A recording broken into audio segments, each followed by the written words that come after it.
Hello, Commander. This is Admiral, and welcome to the official Starborne podcast. Today I'm going to go over, as brief as I can, over the game's user interface and what all the text and icons mean. So let's dive right in. All right. So when you log in, you're going to see a user interface fairly similar to this one. You got your chat with chat tabs on the left, and you can collapse that down. You can rename your station to whatever you want. These are your active fleets, and you can always create new fleet slots using fleet slots. Um,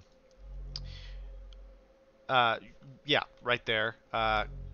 You can switch to the hangar, see what ships are in your hangar. These are not active fleets. You've got your influence. This is kind of how how much experience your station is providing for you, as well as a determinant to um, the requirements to level up your station. So as your influence grows, you can get up to station level 4. Um, you see the resource cap per resource on your station, so you can have 9,000 of every resource. This is upgraded through the warehouse.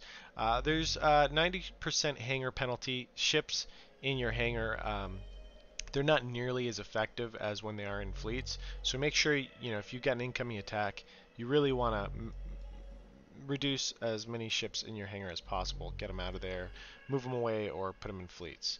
What else? You got your 3 basic resources: metal, gas, crystal. Okay, and right next to it you can see how much resources are generated per hour. And you've got your available labor next to your total labor. So your available labor determines essentially whether your building's upkeep costs are being covered. Each building, as you upgrade them, costs a little bit of labor. And there are some buildings that don't cost labor, and they actually give you labor or make you more efficient with your labor. But for the most part, your labor is going to be used to increase or decrease your fleets. You can see our labor changes as we remove ships from our fleet. And how am I doing this with that? I'm actually holding control and scrolling up. Shift and scrolling up goes up by 1. If I hold control and shift, it goes by factors of 10, all the way to however many ships you see. So holding control and shift and scroll wheel. Okay? And you can do the same thing with just shift. Okay? So that's a quick pro tip right there. Next is your visitors tab. Any allies or even not allies, depending on your docking permissions, you'll see their fleets here if they're docked to maybe help you defend or attack from your station to other stations. Cards, these are the cards you apply to your station to give them some unique benefits depending on the card. Let's see here. You got your blueprint level, which if you for more details, check out my other video on that. But it's basically how efficient you are at crafting the card. You got the craft tab. This is your credits, okay, formerly known as prestige. These credits are used to craft cards, and you get credits by a few different ways. And we'll have a separate video on that, but essentially for breaking down cards is going to be one of your primary ways of getting credits. You got blueprint fragments. These are used to craft upgrades to your blueprints for a card, which makes them cheaper to craft, cheaper credit-wise to craft them. Okay, this is the icon for command cards, or formerly known as commander overhaul cards. This is a premium, mostly premium form of currency. You can buy them with plat, which you buy with money, but you also get command cards through achievements and for free as time goes on. This icon essentially lets you know you can actually select it, spend a command overhaul card to get some bonuses to your breakdown on any specific card. Okay. Next is tactics. It's kind of rock paper scissors. Based on your tactic score, pincer is superior to turtling, is superior to flanking, is superior to pincer. Okay, so you can choose what tactic you want to use, and that will hopefully benefit you when you're attacking or defending against another player. Look more into tactics, read the descriptions. I can't go through everything, but know that there is a delay between switching tactics, and you can spend command cards to fast track that. All right, Shipyard. This is where you're going to go to build ships. Okay, you can just construct ships. You can see what's locked. These are unlocked through other buildings and outposts, I should say. So, but for now, starting the game, you can construct 4 different types of ships. And you can see their stats. Speed. This is how many hexes per hour they can go. A little bit of description about the ship itself. Firepower, how effective they are in combat, hit points, cargo space. Cargo space is mainly for raiding, but these fleets can actually be sent with industrial fleets to assist in other objectives like upgrading outposts, for example, or building a station. Scan strength, well, let's actually go to the scout. That has a scan strength. This is used for dropping probes, for running missions and whatnot. Also revealing enemy outposts. So yeah, you're going to want to build up scan strength with these fleets. Station bombing, let's see here. Gunships are really effective at station bombing. This is used to actually destroy stations. Okay, there are some cards that let some of your other fleets actually perform as suboptimal bombers, and that's really nice because bombers are your teeth. You got class heavy, you got light ships, heavy ships, and capital ships. Okay, troop carriers are a new unit for this alpha. They are very expensive, and they cost IP, which are used. Well, I'll explain IP in a little bit. But you can use these to actually capture enemy stations, whether they be NPC or other players. So that's a nice one right there. At the bottom here, you can see the resource cost, the labor cost, and the time it takes to build. Okay. The thing about labor is you don't lose the labor. It just gets reserved for this ship. Okay. When you build the ship, it costs the actual material, and it reserves, when you fleet the ship, it reserves the 3 labor you need to put it in a fleet. But you don't generate labor like you do resources. That's why you can see you just get the labor. Okay. There's no labor generated per hour. Okay. Next is the building planner. Okay, you can see these are all the buildings you can build. For every station level, you get administrators. So at level 1, you don't get any administrators. You can build every building. Level 2, you get 6 administrators. You can build these for free, but you have to choose 6 of the 9 tier 1 buildings. Okay,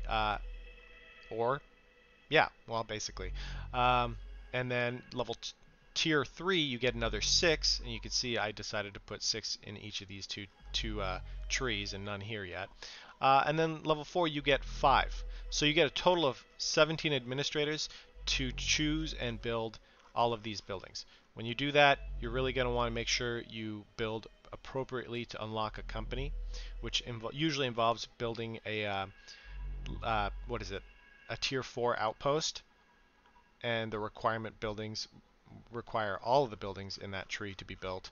And one of these either the survey department, the communication array, or the civilian militia to level 10. And that will unlock a company once you've got that outpost out. All right, moving on. Platinum. This is the currency it's like the premier currency. You spend money, you buy plat. You can use that plat in the store for some additional benefits. We already went over credits. These are outpost augmentation points. Depending on the faction you choose to play in the policies here, you may get augment points, which you can use with your industrials to literally upgrade your outposts. It makes them better, more efficient. Check out Discord resources to learn more about what augmenting each outpost gives you. Next is Covert Operatives. These are spies. These are instant gratification. You can no longer use them for fake attacks, so that description needs to be updated. But you can right-click and spy an enemy player or an NPC and use your Covert Operative to get some details about what's going on over there, what resources they have, and whatnot. There are also some policies that actually give you enhanced spy reports, so that can be pretty handy. Let's see, and they regenerate 1 per hour. There are some ways to increase your Covert Operative count. Check out some of the cards, some of the station buildings and companies for them. Infrastructure points. So you get this over time based on how much influence your stations create. Okay, so you really want to build up your influence as much as you can. As you build more stations, you get more influence. You also get influence by accomplishing achievements as like a one-time bonus. Um, and as you complete daily achievements, you get influence is almost synonymous with experience. Okay, your influence score gives you that much experience per hour. Okay, so you go in, you can see, completing your daily achievements, you get more experience. You get experience, you get levels, which you can see here. 278 experience per hour, which is your influence 278 for all your stations. So, you got 4 stations at 500 influence each. Your experience yield will be 2,000 an hour. And it'll give you ETA to your next level. Once you get 1 infrastructure point per level, and once you get 10 infrastructure points, you can build another station, or you can build a troop carrier and potentially conquer a station. Um, Freighters, this is used to transport resources and units to other stations. That's going to be really important. You really don't want to stinge out on this. You're going to need a ton of them. Aim for like 200 or 300. You know, really depends on your build, playstyle. Server time, you've got view modes, standard view mode, exploration view mode, resources, and politics. Each one has some benefits. Standard is going to be kind of like your general go-to for looking around the map. You can see, click the drop-down arrow and see some like recent activity, top battles. That's pretty cool stuff. And you can switch to exploration view mode. This is good for finding missions, as you can see. We got some mission hints here. Check out my other video on that. You got resource view mode, which shows the resources from every planet or moon or field, and what station is harvesting what fields. You can see actually I'm like my harvesting is reaching all the way over here. It actually should be hitting all these outer fields too. Actually it is. You just can't barely see it. Yeah, and so that's going to be help you with planning your outpost layout. Like these are outposts that you build as you upgrade your station. Politics tab. This is going to be, you can actually color enemy alliances, unique colors, and see where they are on the map. Right now, you don't see any other alliances because we're on the dev server. All right, that's that. And then you've got the top bar here. You've got you can exit out of the game. You've got some notifications here. You can dismiss, read them, click open, go straight to the window. And let's see what else. Let's start going across the top here. You got policies here, okay, with the new factions and specific policies you can choose to apply. Check out my video on policies to learn more about this window. You've got messages, both from players and to players, as well as combat reports. And you can actually even see participants there. You got Sabotage, which we don't have any done there yet. And Sabotage it's like, sabotaging enemy outposts and stations. Spying, spy reports, which we already saw earlier. And then you've got logistics. This is managing your empire, all your stations, seeing what fleets are in each station. You can like choose a specific station, what fleets, see more details about them.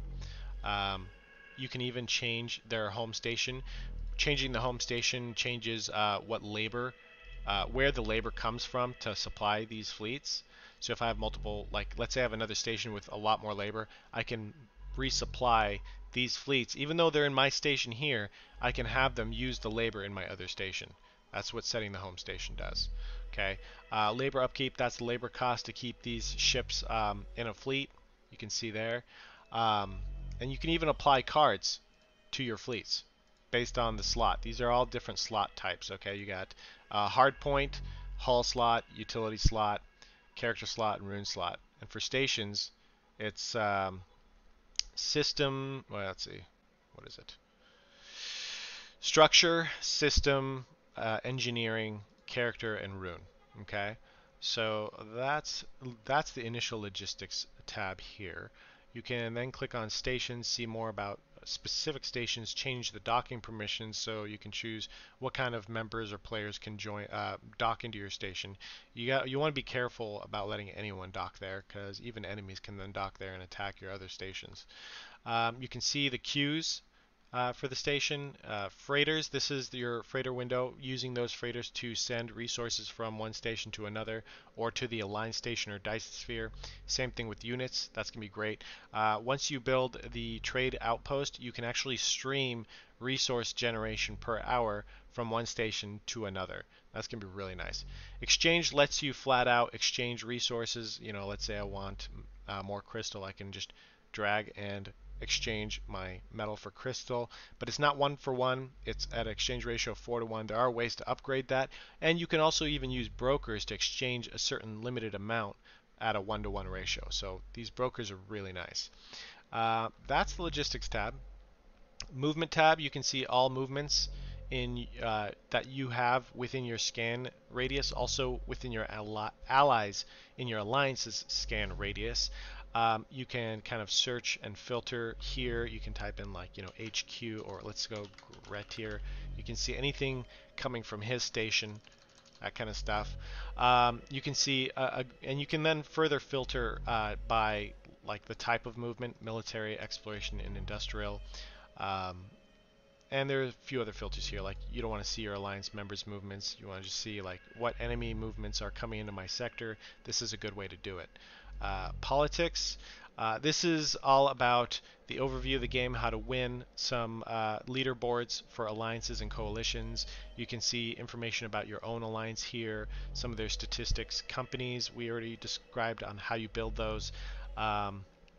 Let's see, Grand Terrestrials. Grand Terrestrials are special planets that you need in order for your alliance to win and coalition to win the game. We can actually just display strategic points, and you can see that that's an example of a Grand Terrestrial.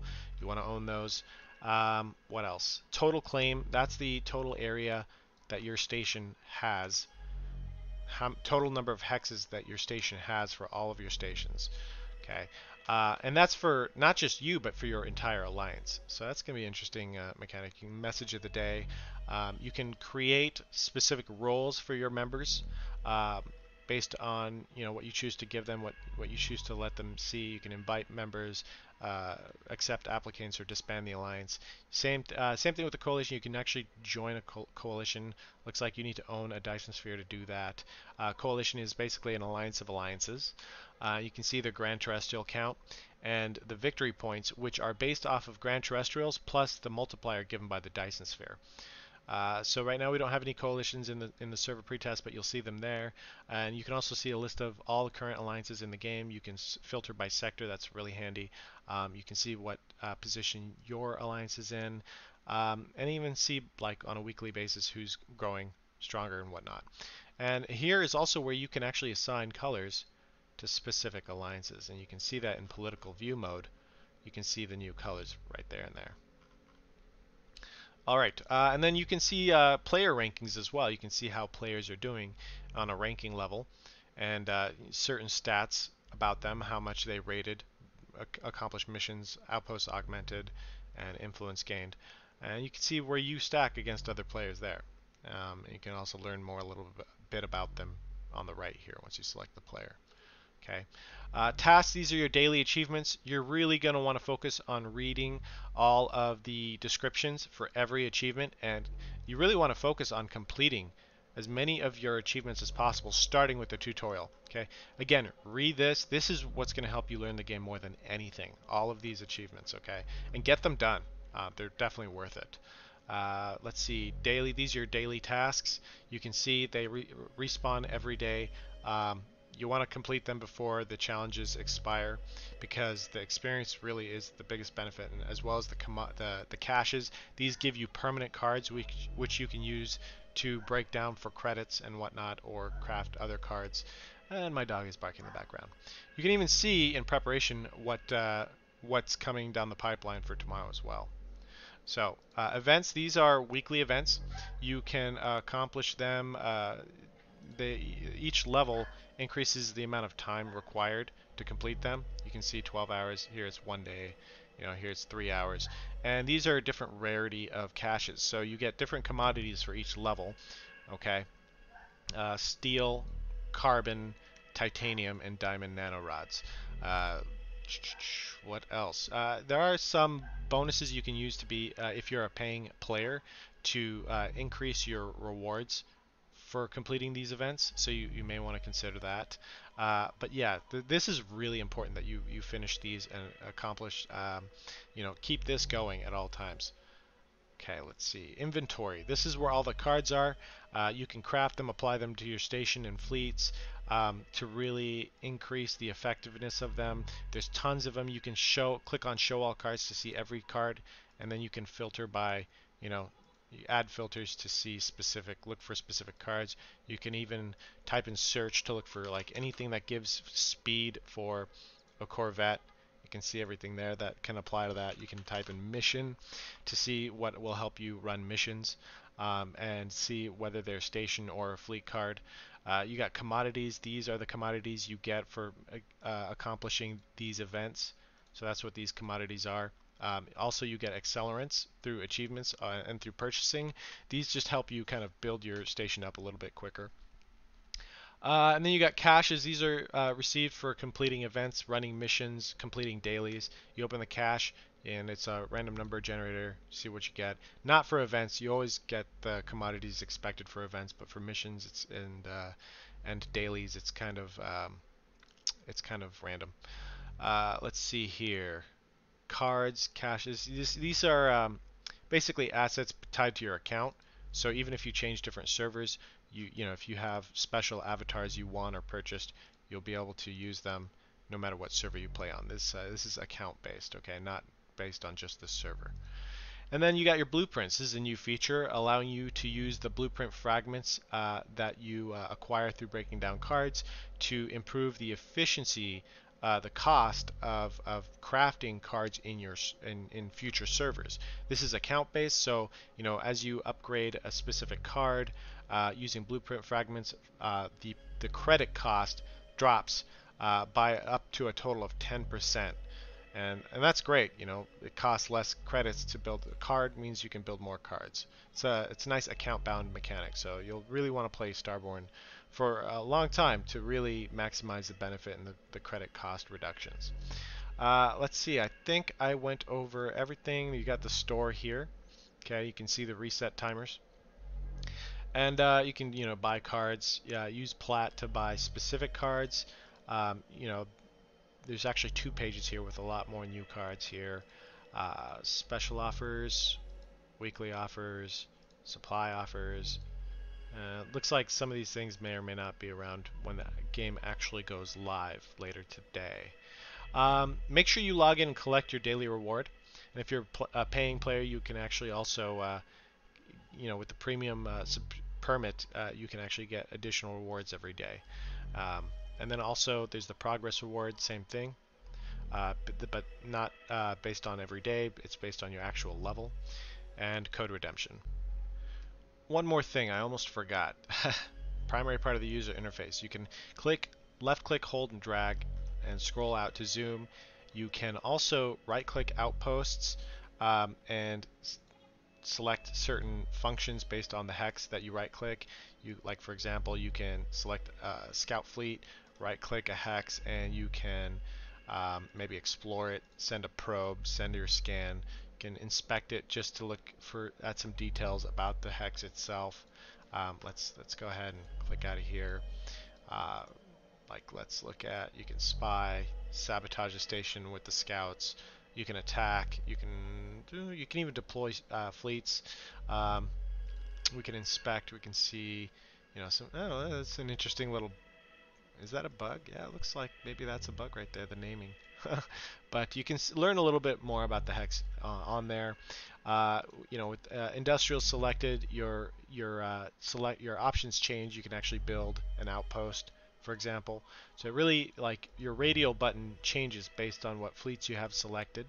Okay, so play around with that a little bit.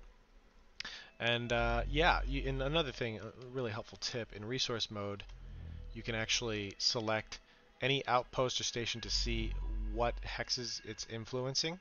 So we can see the station is actually influencing all of the resources around here. They highlight. That means the station is harvesting from them. So mouse over outpost and you can see what they're influencing. Like with this scanner outpost, we can see it's giving scan strength to every station within a 4 hex radius.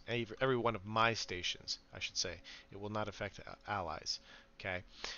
And that's the user interface. As quickly as I could go through it all, there's a lot of depth to this game, a lot of unique mechanics. Take the time to kind of explore each function and just start with your tutorials. Okay, start by learning the game through this tutorial. Join us up on Discord and ask any questions you have. Join an alliance. They'll hold your hand. They'll teach you everything you need to know. And just know that the first time around, you're not going to be a pro. You're not going to be in the top of the ranks. But trust me when I say you get through this. You play your first server. You'll understand the game very well by the end of it. And your second server, you will be almost as much as a veteran as any of the rest of us. So yeah, have fun. See you out in space.